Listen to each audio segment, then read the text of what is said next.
All right, ladies and gentlemen, welcome back to the channel again.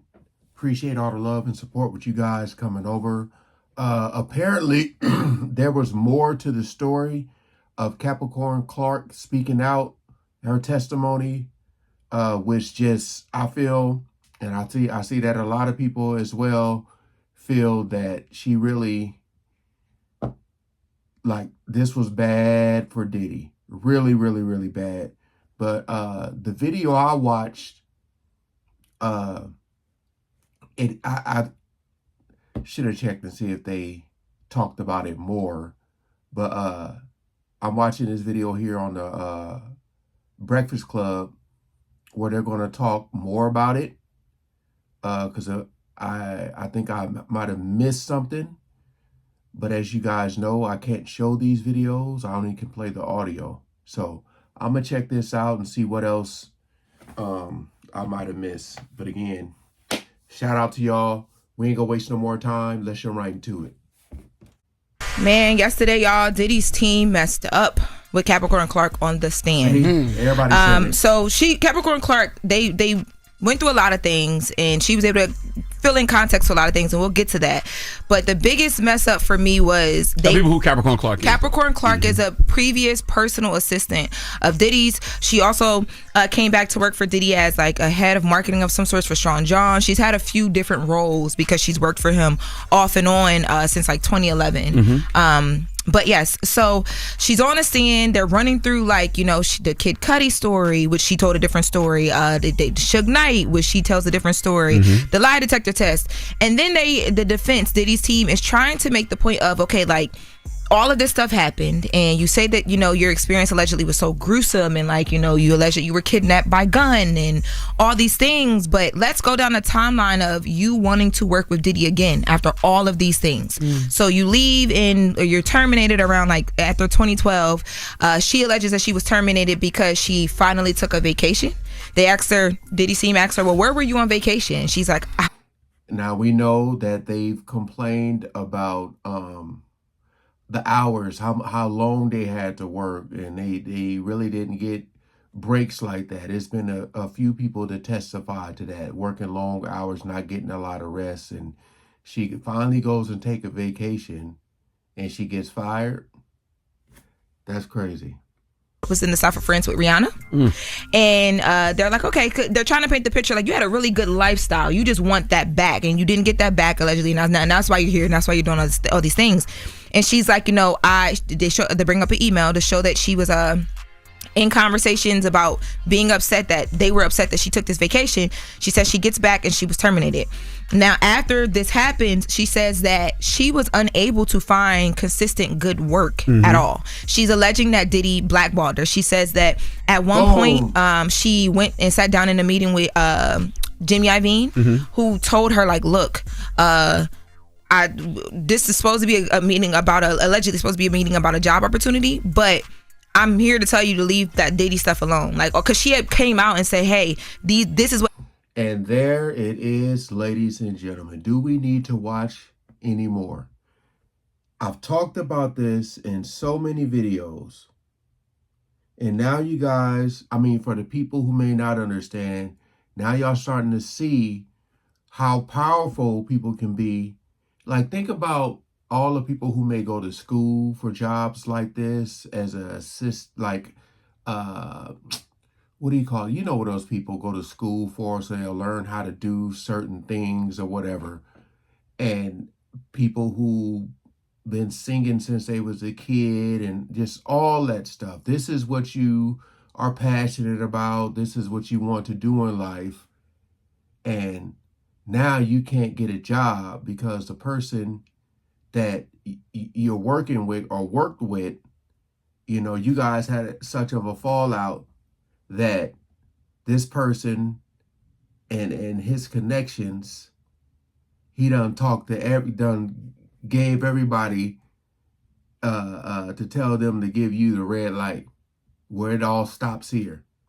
And now you can't find a job, a decent enough job to pay your bills, you know, because This man is at the top, and all these other people may be either on the same level or below him, but he's one of the gatekeepers.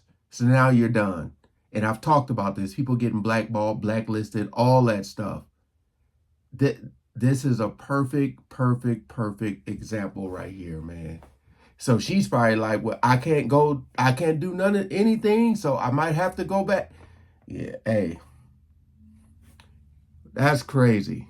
Happened to me. She had filed civil suit. She was going to take legal action. And she says that people were coming to her telling her not to do it. She alleges Jimmy Iovine. She also says that Andre Harrell and Diddy pulled up on her at one point at the CAA meeting that she was having. But that conversation set like a foundation of she couldn't get work. So Diddy's team now is trying to prove that like Diddy had nothing to do with that. You just weren't able to get work. No. So they're like, wait, we're going to show you this recommendation letter that he wrote for you in just as recent as 2021. Yeah. They bring up the letter and they're like, Miss Clark, can you take a look at this letter? Refresh your memory so we can have a conversation about it. She looks and she's like, that's not from 2021. That's from 2012. And the defense attorney like stops. And we all like, I'm just like, well, maybe they got the dates wrong, whatever. And then the defense attorney, Mark Agnifilio, says again, no, take a look at this letter. This is a recommendation letter that, Mr. Combs wrote for you in 2021. Again, they're trying to say to her, there's no way you were blackballed, allegedly, if he's wrote helping this letter, you. right. Exactly, right? And she's like, no, this letter is from 2012. This is from the settlement that happened between us in 2012. Now we all in the court like, settlement? Oh. Boom, look at y'all. Tell them what the settlement was. So the settlement, there was she had claimed that she was, blackballed. She couldn't work. She was so stressed from work that she was losing hair and all these things, right? And it amounted to her not having a job. She alleges that her home was taken. She wasn't able to provide for herself. Right. Her son, who was autistic, she wasn't able to provide for her son. So she was like, I need something. I'm trying to get my life back. But the settlement basically was that they came together. Her and Diddy allegedly agreed that they wouldn't go anywhere and disparage each other as long as she was settled out. But a part of that settlement was she asked for the recommendation letter to happen because she wanted to be able to work. So she knew where that letter was coming from, so the defense had it wrong. Oh, not only did she know where it was coming from, when she clarified with Diddy's attorney, she said, they said, well, look at the bottom of that letter. Isn't that Mr. Combs' signature? She said, yeah, but I wrote this letter. Wow. Jesus. So how much did she get? Did they say? They asked. They were trying to figure out whether she could say it on the stand or not, and we didn't find out. But we tried to get to it. They tried to get to it a couple times. And then what did the prosecution do after that? The prosecution after that came back in and said, oh, okay, well, now that it's been introduced, right, that the settlement happened, the door is open. Let's have a conversation about that time period in your life.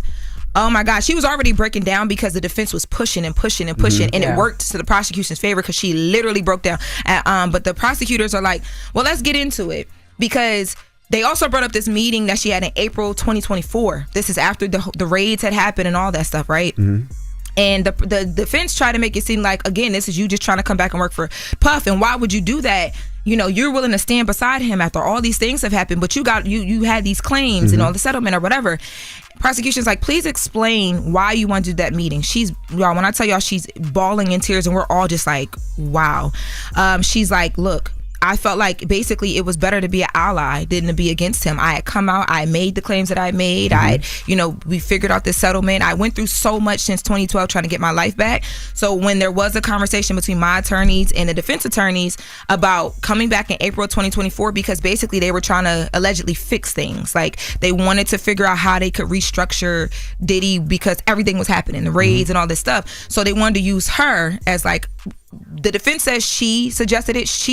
The prosecution brought out of her that it was a conversation that was brought to her. She just entertained it. That she would basically be like, I'm the woman who's been here since 2010, 2012, known him since 2004. Basically, if I'm still here and I'm sitting beside him and I'm running all these things and I know the original formula, the businesses will still be able to go. But also, it's a good look because all of these claims are from this time period where I was around. Why would I stand next to him in such a big way?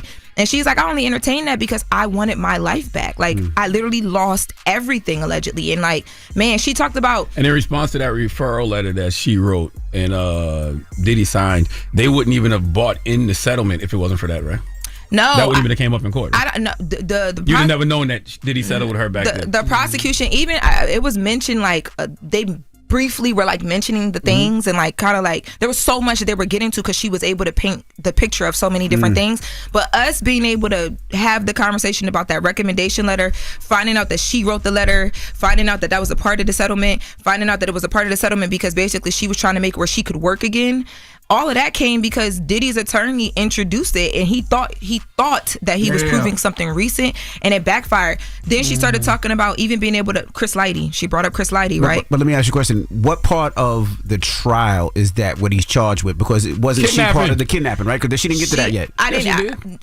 The kidnap. She alleges that she was kidnapped by gunpoint and taken to Kid Cudi's house, and that she was made to stay in the car while they allegedly chased Kid Cudi through the Hollywood Hills. Kid Cudi didn't tell us that there was a chase.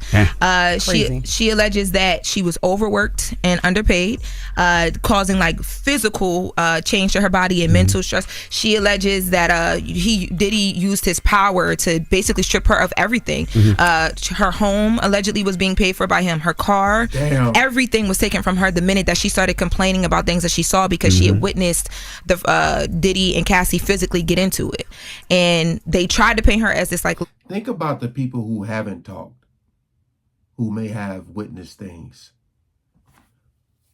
Like, you know, in all these stories we hear, the number one thing they say is Diddy's security team.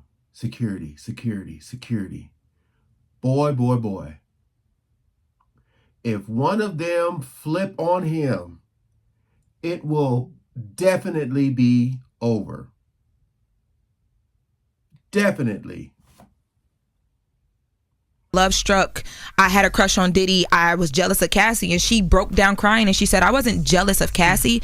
I was upset that he messed up the program. He let this woman come in, mess up everything, and my life depends on this. My stakes are higher. Now, didn't she say something like he didn't stop Cassie's career? Cassie stopped her own career because she wasn't talented? Cassie is not the biggest Cassie fan at all. Me and You was not on replay.